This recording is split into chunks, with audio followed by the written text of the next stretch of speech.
BassEdge Radio. You're listening to The Edge. Everything bass fishing, coming to you worldwide from MegaWare Keelguard Studios. Let's get ready to BassEdge. Aaron, here we go, brother. Episode 347, March 1st, 2021. We are rolling through just a wild winter, Aaron, and I feel like spring is upon us, or at least right around the corner for most everyone. Well, certainly the calendar tells us that, Kurt, but I've got to ask, did you have to get your snow shovel out that you do not own in Del Rio, Texas, considering you had 10 inches of measurable snow here not too long ago? Man, Aaron, it was a wild week a couple weeks ago, and fortunately for me, I hung out in Florida while it happened, so I didn't get to experience it. All I did is see a bunch of photos, but my neighbor did send me a photo with a winter wonderland in my front yard, and you're exactly right. 10, 11 inches of snow down here in Del Rio, Texas. I mean, look, just so people are clear, I live on the Mexican border, right? Like 2 miles away. Behind my house, I can see Mexico. It's pure, clean as day, and it was a winter white wonderland here. Well, certainly, I mean, I don't want to go without, pointing out, our hearts are certainly out with, I know you were in Florida, Kurt, but man, that with power outages and water shortages, and just to see that polar vortex dip that far south, crazy times, man. So hopefully everybody is safe and restored back at least to power and clean water. I'm sure the recovery is going to be a little bit lengthy, but man, that stressed everybody out, I'm sure. Oh, yeah. Well, as soon as I got home, the store shelves were totally empty, and I'm assuming the recovery, although it's mostly happened by now here, 1st of March, obviously, but it's still one of those situations. Like you say, I mean, people went through a struggle, a tough time there for several days. I mean, camping became the norm, and certainly if they haven't recovered yet, and still, praying for all Texans and making sure that they got through that wild mess. And it was cold up in your part too. You told me like -3 or something insane. It was, and ironically, we were supposed to have a BFL that latter part into that third week of February when all this was going on. It actually got canceled. I got pictures from Lake of the Ozarks from a buddy of mine that into the Niangua. It was completely frozen over. I think I've seen that one other time, in my lifetime, Kurt. So very odd. Yeah, very odd times. And anyway, glad that's behind us. And and like you said, everybody is certainly in our thoughts and prayers. And I do want to throw out the mention, Kurt, MegaWare Keelguard has been by our side from day one of our supporting presenting sponsors, I should say, of BassEdge Radio since day one, and certainly want to encourage as we're getting our boats kind of, out of storage and hopefully ready to put on the water, make sure that you have your boat protected with all things MegaWare Keelguard, because MegaWare, quite honestly, as Kurt, we've talked about before, there really is only one do-it-yourself keel protector in the market, and that has the MegaWare logo on it, and that's the only one to have, in my opinion. But certainly they have more things than just the keel guard. We've got the Flex Step, the Skeg Guard, the Scuff Buster. So make sure and check out all things MegaWare at keelguard.com. Yeah, great tips there, Aaron. We talked about the cold, how it was going to affect us, and as far as how it affected things that happen in life, but I'm really interested to talk about how obviously this affects the fishing. And I had an opportunity to meet with a high school bass club just the past few days, and that's Bernie Bass Club there in Bernie, Texas. So shout out to the club out there, man. Had a great evening talking with them. They were preparing for an event that they just actually completed on Canyon Lake, just north of San Antonio. We talked about how a lot of this fish in South Texas, we had a pretty warm winter overall, other than the last several weeks. And fish were really in that pre-spawn. Even some lakes just south of San Antonio, fish were already spawning. And how this was going to push fish back into some lakes, into their winter mode, and certainly back into their pre-spawn mode, and kind of realign everything and shift things. And how, some tactics that were starting to take place, like, the pre-spawn and spawning and fish were really shallow, how you would have to back off to that first drop off or those creek channel turns, secondary points, and start to realign your presentations from maybe slow kind of spawning presentations into a faster, more horizontal approach with, spinner baits, crank baits, jerk baits, and kind of changing that focus into that pre-spawn and even in some cases winter mode. How do you think that affected fish in your area? Obviously, they were probably still in those winter patterns. When you get frozen temps like that, I saw Bull Shoals was frozen over as well. How does that affect the fish there in your section of the country, Aaron? Well, no doubt. I've got to believe that we are going to see a setback, Kurt. I mean, just in the sheer sense of all of the cold water that'll be coming in from the snowmelt. I mean, we had probably, depending on what part of the country or I should say what part of Missouri, that you're in, some places had as much as 10 to 12 inches of snow. Like you mentioned, lakes frozen over. We talked so much. Matter of fact, I think you brought this up in the last episode, Kurt. Kind of that 63 degrees surface temperature is kind of the magic number when fish start moving. Into the kind of the magic happens, right? Then you couple that with the moon phase. I got to believe there's going to be somewhat of a setback that those fish are going to be hanging out, and we've got another BFL coming up on Lake of the Ozarks here, just right around the corner, week after this, that shortly happens. So I've got to think that we are going to see some delay in that happening. Yeah, behavioral patterns. It's going to be an interesting spring. It's going to be interesting to see how long this really affects, that typical March and mid-March seasonal movement from bass. So y'all keep that in mind when you're going to hit the water. Don't forget that these fish got pushed back a lot. So typically in the springtime, we want to make them more shallow than they are earlier than they are, and maybe twice pushed back this year. So keep that in mind when you guys go out there and hit the water. A lot of great stuff to keep in mind. And we've got a tip coming up right now from protecttheharvest.com. Y'all stay tuned.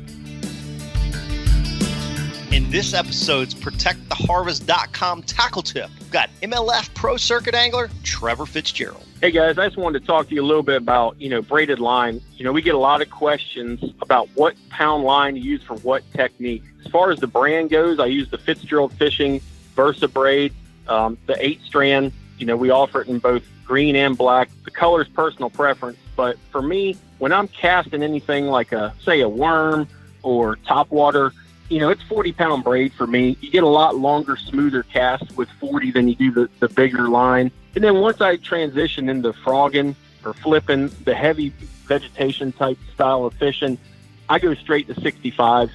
It's easy to keep track of. Your frogging and flipping rods have 65 casts, just as good as 50, and is extremely strong. And, a lot of guys ask, is 80 necessary? 80 is really good for like when you're punching. If you had to go up to like a 2 ounce or 2 1/4 ounce weight, and the thickest stuff imaginable, that's when I'll use 80. But for the most part, for me, it's mostly 40 and 65. Those two really get the job done for me, across the board. Awesome, Trevor. Great tip. Brought to you by ProtectTheHarvest.com. First by land and now by sea. For years, Lucas Oil has been a staple in high-performance vehicles on both the road and track. Now, from the makers of Lucas Oil comes Lucas Marine products, specifically engineered for marine applications. Protect and lubricate your marine inboard, outboard, or high-performance boat with Lucas Marine Engine Oil or Lucas Synthetic-Based Oil. Learn more about the complete line of Lucas Oil and marine products. Visit lucasoil.com. Nitro Performance Bass Boats. Get pro-level performance with the Nitro Z18, the official boat of Major League Fishing. The Z18, with its nimble handling and versatility, sports many of the features in the larger boats in the line, like a Guardian Live Well, a heavily insulated cooler, dual 8-foot rod storage, and our smooth and fast NVT hull. Every Nitro boat is laid out to do one thing very well: catch fish. Enormous front decks, up to 45 square feet on the Z21, allow maximum mobility when battling unruly bass, and feature low-profile gunnels for ease of skipping, pitching, flipping, or landing fish. Nitro Performance Bass Boats, pure fishing machines.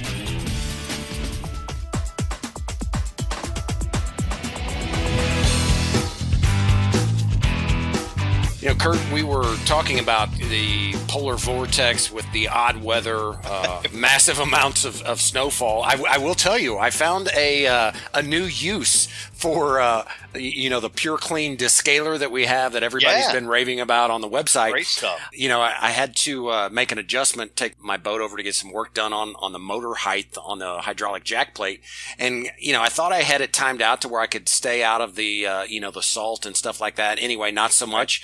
So it had salt all over it. Well, you and I are kind of the same way. We like to take care of our stuff. That's right. And, trying to get that road grime and that salt off, I'm like, you know what? I use it on my motor to take the hard water off. I'm going to see if it'll cut through salt. So anyway, I gave it a good bath, and man, it looked brand new by the time I was done with it. So anyway, just another use as we kind of talk through our stuff. Pure Clean's a great product, man. Hard water all over the country, specifically in rocky impoundments, not so much like down in Florida, still helps. But, man, when you get on some of these rocky lakes, especially like where you're at in the Midwest, where I'm at in the Southwest, anything west of the Mississippi just seems like a rock, hard water haven. Lots of limestone. Yes, and those exactly. The black motor that I run, of course, the Mercury, those water spots show up quite well on my black power poles and the Mercury. Right. So anyway, I always keep a little spray bottle of that stuff. But for those that are interested, make sure and go to BassEdge.com and you can pick up a bottle of that. In the meantime, Kurt, I wanted to get your opinion. Lots of stuff going on the last couple weeks. Okeechobee, St. John's, Toho. Talk to me about that. Yeah, those three that you mentioned, all previous BassEdge guests. So Okeechobee, Pro Circuit, MLF Pro Circuit, you had Skeet Reese, banging out the win there. So his return to the 5-fish format was a firework, as Skeet always puts on. He always puts on some fireworks. Very flamboyant character in the sport, which is cool to see.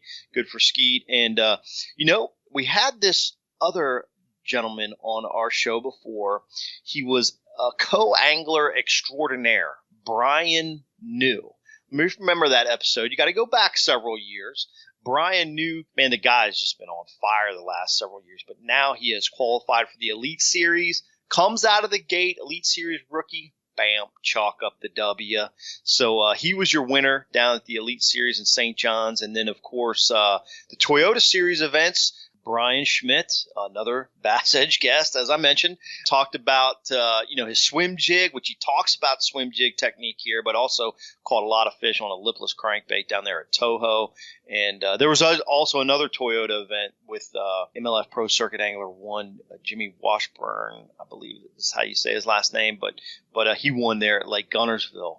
Also fishing some grass, and Gunnersville always hot with the vibrating jig this time of year, pre-spawn, late winter, early pre-spawn. But, man, just so much, not only great information to learn here from BassEdge Radio, but great information to take from all of those events too, man. Just the learning never stops in the world of bass fishing. And now so many tournaments, Aaron. I mean, just constant tournaments now that the spring is kind of kicked off, and so many ways to learn how to catch fish. So keep staying in tune with all those organizations. Great information. And Aaron, we've got a Pro Circuit angler that busted a top 5. Been pretty hot BassEdge friend. Y'all stay tuned. We're going to move on to the Lucas Oil Angler Spotlight. Hang tight. This is FLW Tour Pro Brian Latimer. This is Bass Pro Tour Angler Art Defoe. Hey everybody, this is Pro Angler Kevin Short. This is BASS Elite Series Professional Kelly J. I'm FLW Tour Angler Scott Ashmore. This is Professional Bass Angler Brad Hallman, and you're listening to BassEdge Radio. You know the importance of protecting your investments, so why use anything else other than the original and toughest DIY keel protector for your boat, MegaWare Keel Guard. Grinding sand, abrasive rocks, and concrete ramps are no match for our exclusive contoured edge and patented technology. MegaWare Keel Guard keel protectors are made tough and made to stick. Their do-it-yourself installation takes less than an hour, providing the longest-lasting, most dependable keel protection for your boat, guaranteed for life. Developed specifically by boat builders offering the best keel protection in the industry. Also from MegaWare Keel Guard, Skeg Guard, Flex Step Pro, and Pontoon Guard. So give your boat the performance edge. Put on the protection the pros pick. MegaWare Keel Guard.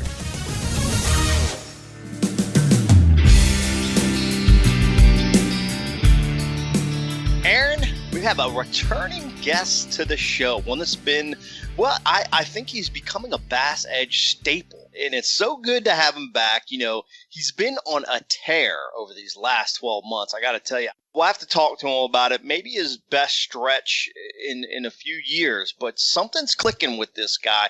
Just comes off a top 10 at the MLF Pro Circuit event at Lake Okeechobee in Florida. Welcome back to the show, MLF Pro Circuit and Lucas Oil angler, Bill McDonald. Great to have you on the show, Bill. Hey, guys. Thanks for having me. I always love being on a part of your show there. Yeah, Bill, it goes way back. I mean, hard to believe we're on episode 347, and certainly you were there in the early days, and always enjoy catching up with you. And like Kurt said, congratulations on a top 5 down in Florida. That's a great way to get the season started. I was very blessed, to say the least, and nobody's probably more surprised than I was when the top 5 finish. So it's all good. Well, Bill, you know, you seem to do well over the years in Florida. You know, there's something that's clicking with you there. At least, you know, from my, you know, I always do a lot of research. I'm just a freaking fishing nut, to be quite honest with you.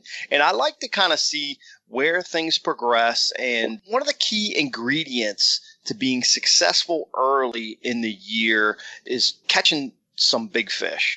And Florida is one of those places where you've got to have a big fish in your bag to compete. And you've been able to do that consistently. What do you feel like is clicking with you down in Florida in that, you know, kind of spawn, pre-spawn? Usually we're there, you know, January, February. Tell us more about how Florida's clicking with Bill McDonald. You know, I love fishing Florida. And as a kid, my parents used to take us to Lake Kissimmee.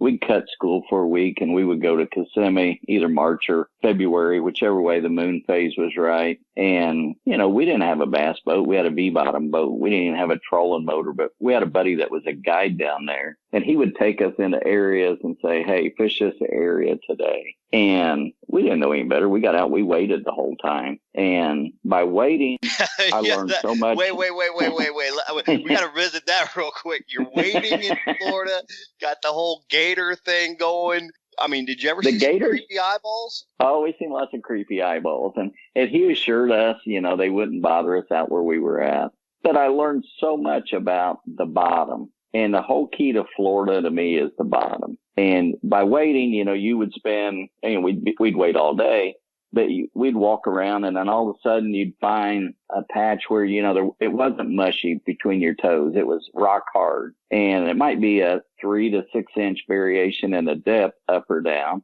And all of a sudden you'd start getting bit a bunch. And from that, you know, we built on that there. And my whole practice was spent trying to find the right bottom content. And with Lake Okeechobee has changed drastically in the last few years, some because of the hurricane, but mostly because of the spraying that's going on. Right. And they're spraying all those hyacinths, and a lot of those really good spawning areas that we had, they've sprayed so much of that hyacinth, when it dies, it goes to the bottom and turns to mud. And, you know, all that area just north of Dye's Ditch used to be a fantastic spawning area. And I spent 2 days in there, and I think I caught one fish, but every time I stuck my rod in the bottom, you know, I'd had 3 or 4 inches of muck on a rod. So I think a big key is trying to find a right bottom that's there. And then, of course, water clarity is a key as well. And just going from that, you know, and then start building from there on where those fish stage at when they come in and where they're going to.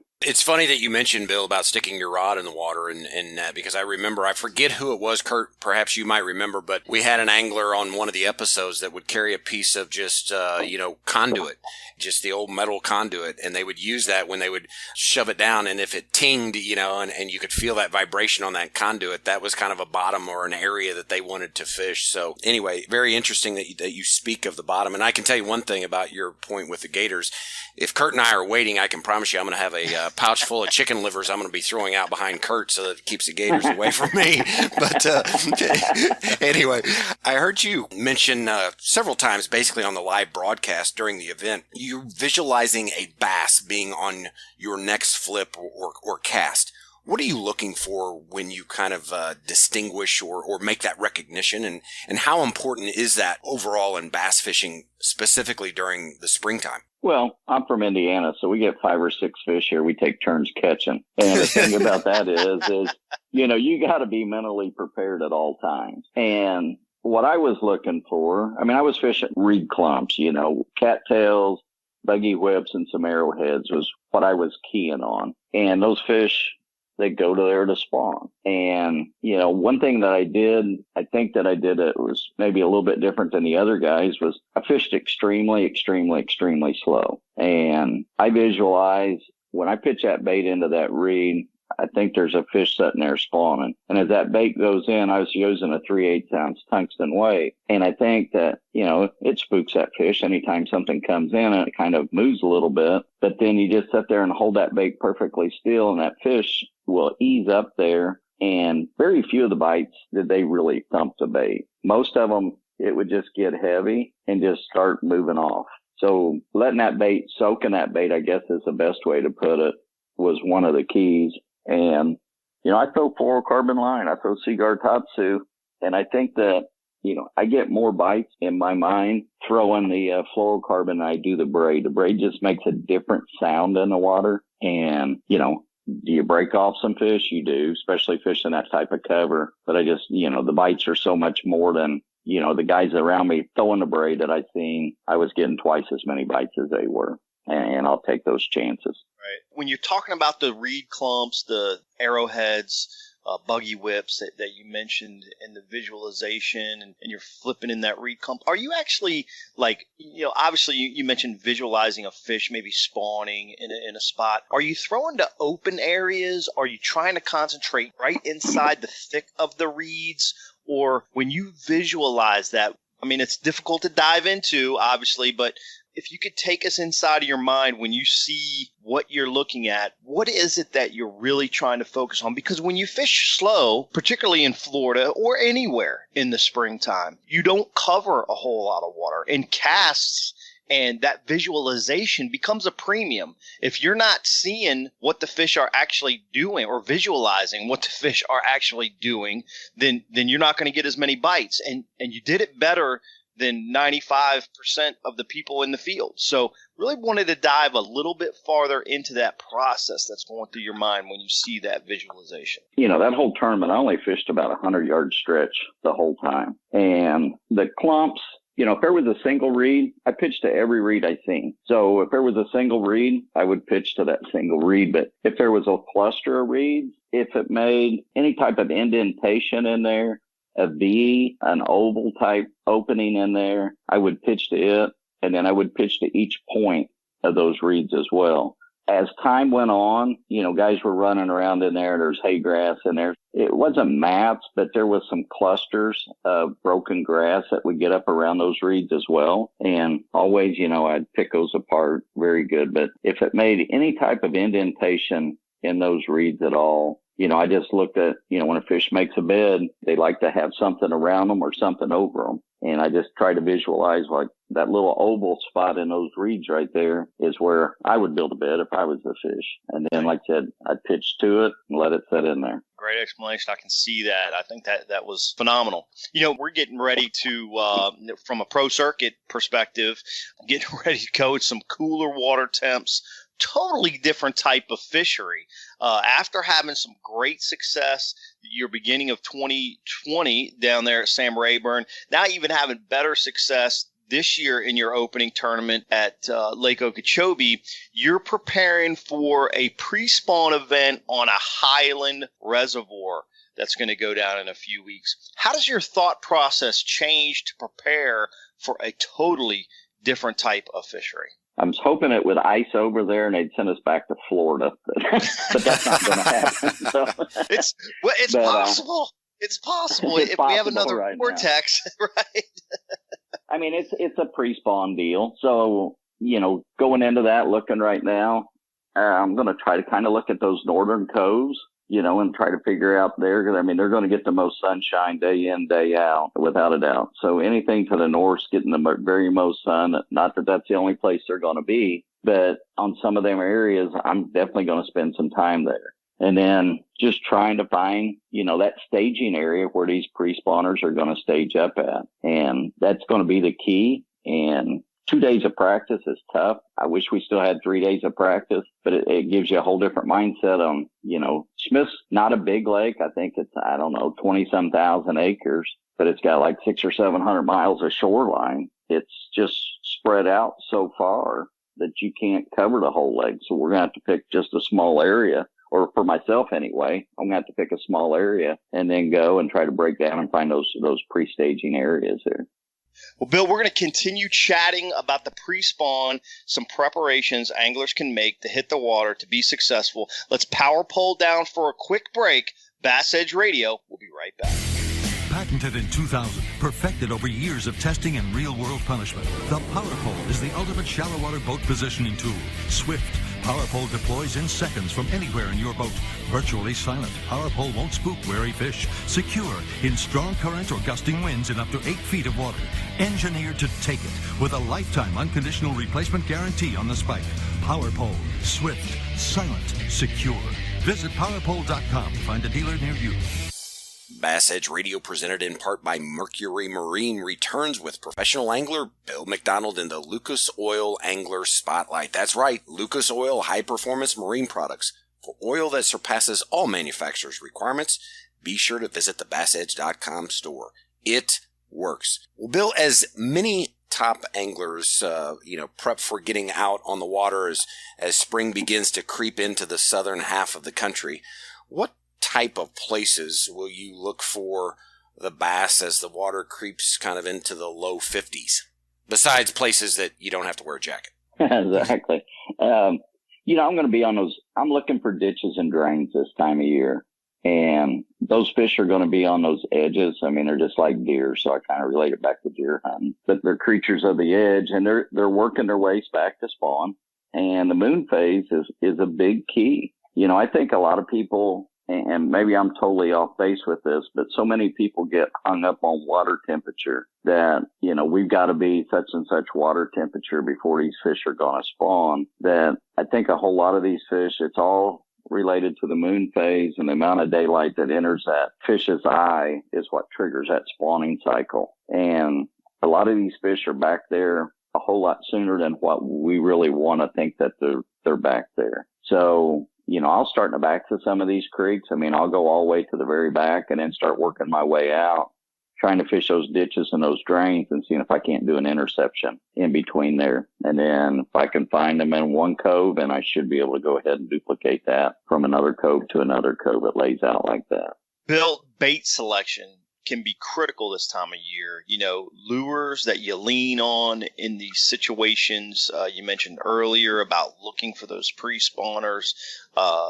You just talked about moving from the back toward the front and trying to intercept those likely areas to where you can create a pattern to duplicate. What kind of lures generally hit the top of your deck first thing this time of year? Water temps, kind of those low 50s, and I might even say high 40s, right? You're going to Lake of the Ozarks, you're going to be at the Toyota event, and you're going to be dealing with some super cold water temps. So what do you feel like? Is it a moving bait still on your deck? Is it more slower presentations? What's your thought process as you move toward lures? You always got to have a jerk bait tied on. So definitely I have a couple different jerk baits. I'll have, just a regular jerk bait. Then I'll have a deep diving jerk bait tied on. And then I'll have a tight wobble crankbait, something that's thin. We make a lucky shad that's got a real tight wobble to it. I don't want something that's big and erratic wobble to it. And then from there, you never go fishing ever without a jig, and play with the jig. Spinner bait will also be on the deck, and a thunder cricket.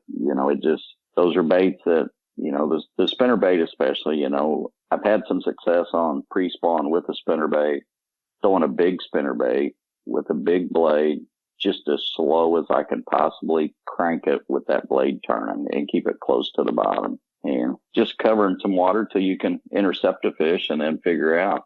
And just like the jerk bait, we all got our cadences that we want to do, but sometimes it's letting that thing just set longer and longer and longer between the jerks, which is, painstakingly slow. But if that's what it takes to trigger the bite, then that's what it's going to take to trigger the bite. So, Bill, I want to get your thoughts. Not something that we spend a lot of time or energy talking about, but how do you feel about the time of day and the effect on the fish activity? Do you think that plays a big role with water temps, in the low to mid 50s? Do you see things change as the day gets, the sun gets more straight up or later into the afternoon? What's your thoughts there? Oh, definitely. I mean, the longer the sun's out there, the warmer that water gets, the more active those fish get, without a doubt. But the other key too is I use an app. It's called IsoLunar, and I'm a big believer in the moon phases and the major and minor times. As far as the fishing goes, those timetables are pretty well spot on. And even in Florida,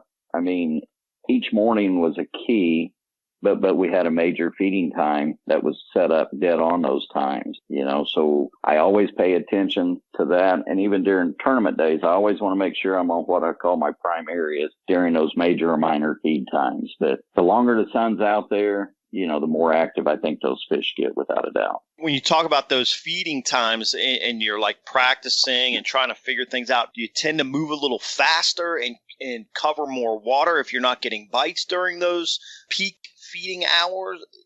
So really what I'm saying, does it affect the way that you fish during those peak feeding hours versus the lower activity hours? I don't think so. I think we all try to fish too much.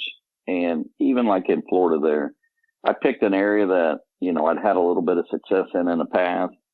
And I just went in there and just tried to milk that area to figure out how to make those fish bite in there. And, one thing, and I know I'm backing up a little bit, but was a key there was those fish were in that hay grass. They were staged up in that hay grass. And as the nights went on and we got closer to the tournament, those nights were warmer and warmer.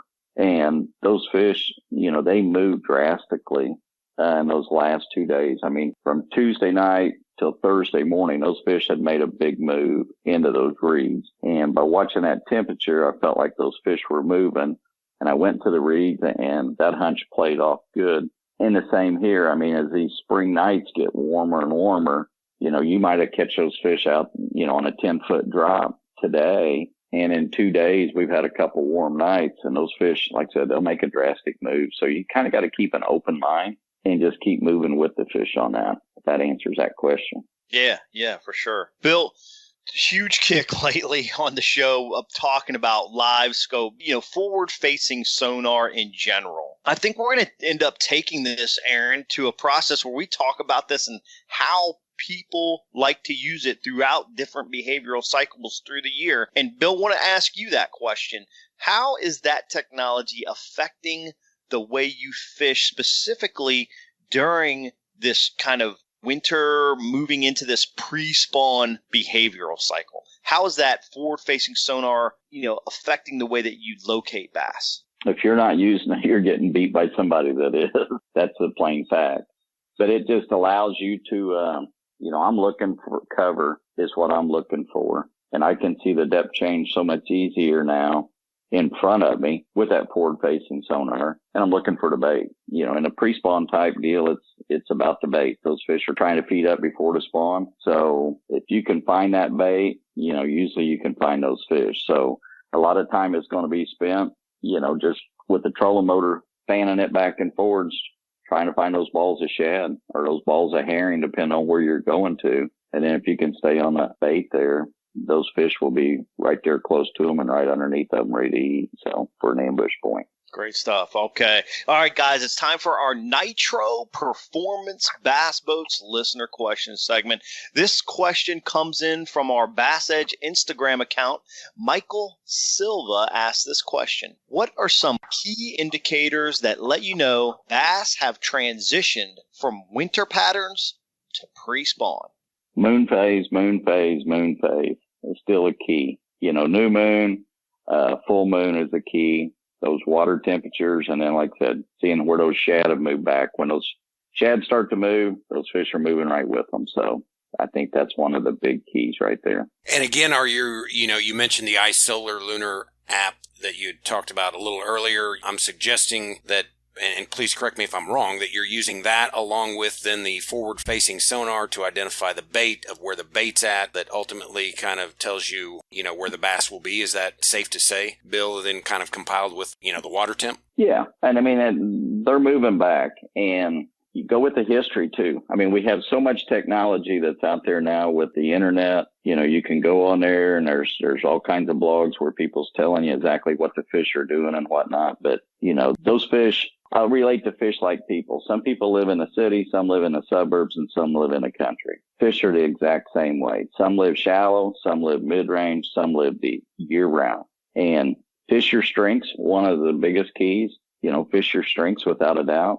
But like I said, for me, the best way is start in the very back and then start working your way out to see where they're at in there. Very interesting. Well, Bill, I certainly appreciate you helping Michael out on that question. And Michael, one thing that we need from you, and that is to simply go to BassEdge.com, click the Claim Your Prize tab, fill out the information, and we will get the BassEdge gift sent directly to you. And a reminder to BassEdge listeners, keep firing those questions. We've had a lot of great questions come into the show lately, and want to keep seeing them so you can win another gift from BassEdge in the following months.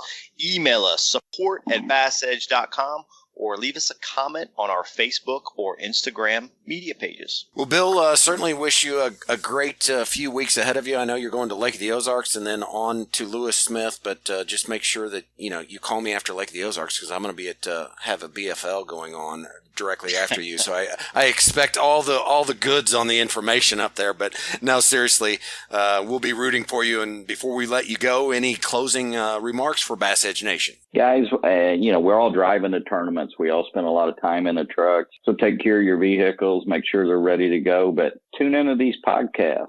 I mean, you can go back and listen to podcast after podcast on BassEdge Radio, and you can pick up pointers that'll trigger things in your brain before you get to the water that morning. So use that time wisely while you're in that truck driving. So that's the biggest key out there. I got to say, that's the best tip I ever heard. That's good stuff, man. Couldn't agree more. Being mentally ready, mentally focused at the task at hand definitely will provide good preparation and hopefully success for all anglers.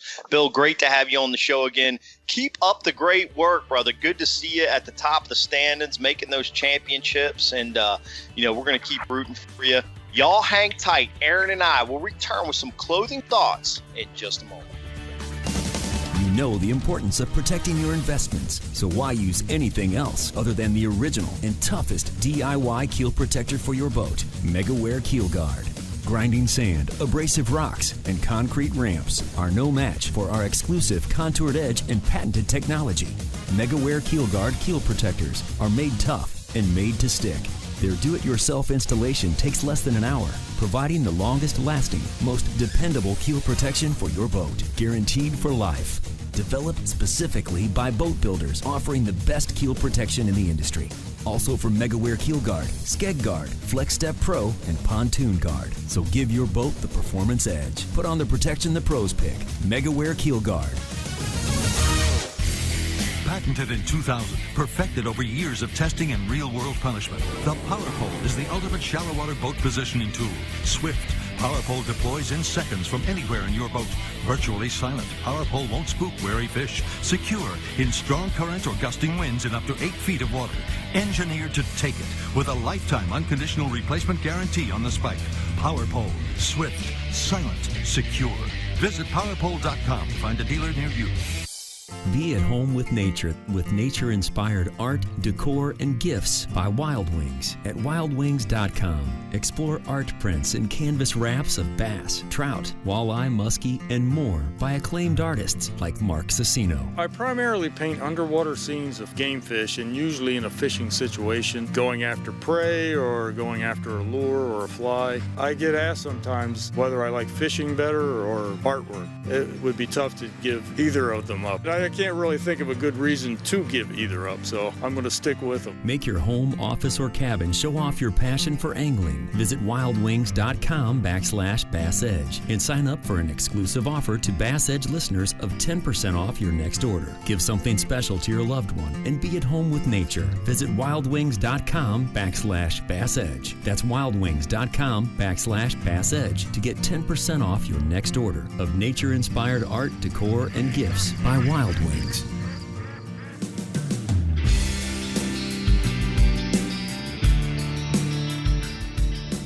Aaron, another great Lucas Oil Angler spotlight with Lucas Oil Angler, no doubt. Bill McDonald on that great segment. Always taking some tidbits, and I dove into this a little deeper with Bill during the interview, and that was his visualization process. That question that you asked, Aaron, about what you had seen on the live episodes and him visualizing where those fish were sitting. I think that's, obviously productive for Bill in this situation, fish moving up, spawning, kind of getting in those bedding zones. Visualization can be taken in so many other behavioral patterns, right, Aaron? I mean, you're looking at your graph, you're seeing secondary points or channel swings or ditches. Can you give us a couple examples, Aaron, where you have utilized visualization in kind of seeing how fish are setting up in a specific circumstance? Absolutely. And to your point, I could not agree more. I mean, in his particular instance, when he's talking about pitching it in there and soaking that jig, that sounds easier than what it is. And, one of the ways that I've used it in the past is, Table Rock, lived there for 8.5 years and submerged trees and throwing kind of that swim bait. And I'm talking about, your boat's perhaps in 80 foot of water. The trees come up to, say, top out at 40 feet. And a lot of times, certain times of year, those fish will hold over the tops of those trees kind of on, right around that bait. Well, when you're looking at your graph, and that was before having, the forward-looking sonar, if we're working off of 2D, a lot of times you would have to kind of, picture, okay, what does this look like underwater? And then try and make several casts to get set up on that right, to allow the bait to get down to the depth, controlling the speed. But you really have to stay in tune and have a constant mental focus of what your bait is doing down at that depth for those bass to come up and eat it. So, I would say that's one of the most crucial ways that I've used it in the past. And quite honestly, that's kind of what helped, way back when we talk about those big fish that I was able to weigh in. That's exactly what happened, was just using that visualization, being patient,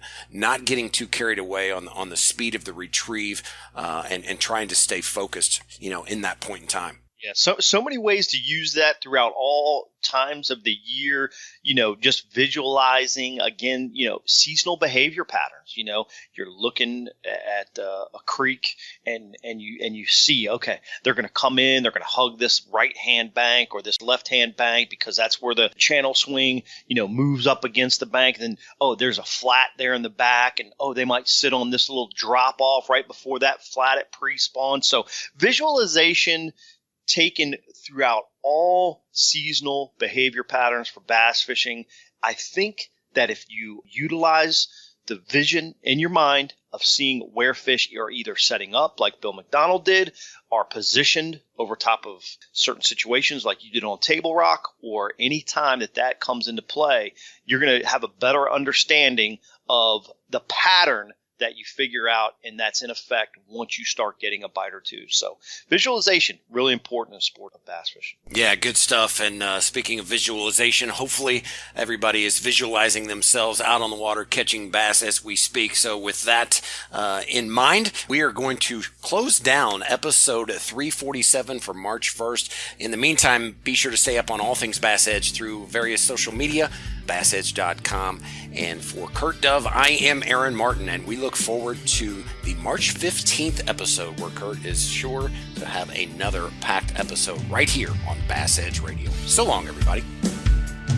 The Edge. BassEdge is presented by MegaWare Keel Guard. For more information on BassEdge or to shop at the BassEdge online store, visit BassEdge.com. And be sure to join Kurt Dove and Aaron Martin right here on another episode of The Edge, brought to you in part by Nitro Boats, Lucas Oil, ProtectTheHarvest.com, Mercury Marine, PowerPole, and Rapaholic.com.